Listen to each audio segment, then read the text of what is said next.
Nasa airport na tayo at tayo ay namamadali. We're getting late.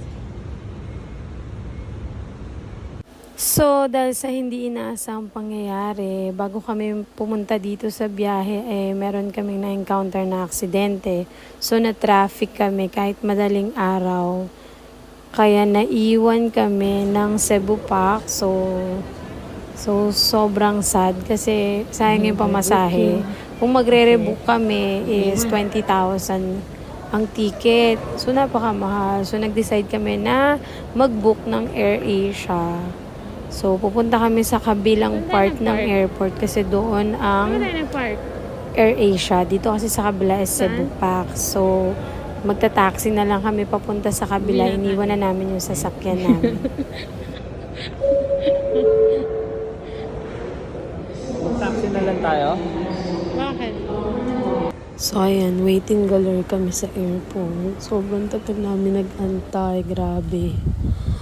Ay, nako, inabot kami ng gabi. Grabing AirAsia yan. Grabing delay. Sobrang kapagod. Airport pa lang pagod na kami. Hindi pa kami nag-honeymoon. Diyos mio. For the gala ang person mo. Halos buong airport ata na. Ikot na namin sa sobrang tagal. Ay, Diyos ko.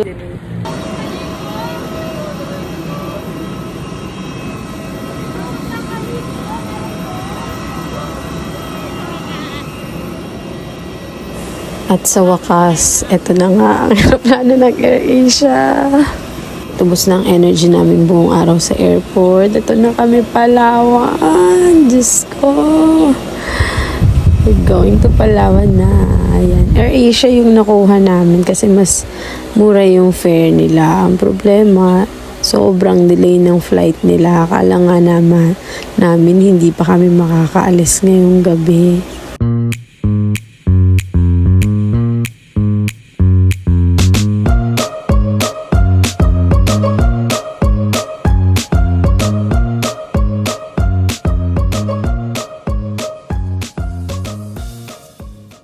Finally, nandito na kami sa Palawan. Kaso ginabi na talaga kami. So, sobrang pagod na kami.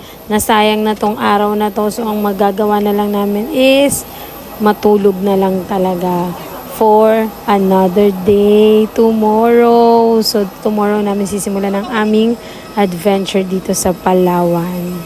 So, upload ko the next ang aming trip to Palawan, ang aming honeymoon. So, ayan ang eksena nyo kapag kayo ay naiwan ng airplane. Super stressful ng araw na to. Bawi kami talaga sa aming 3 nights and 4 days dito sa Palawan. So, i-enjoyin talaga namin for sure.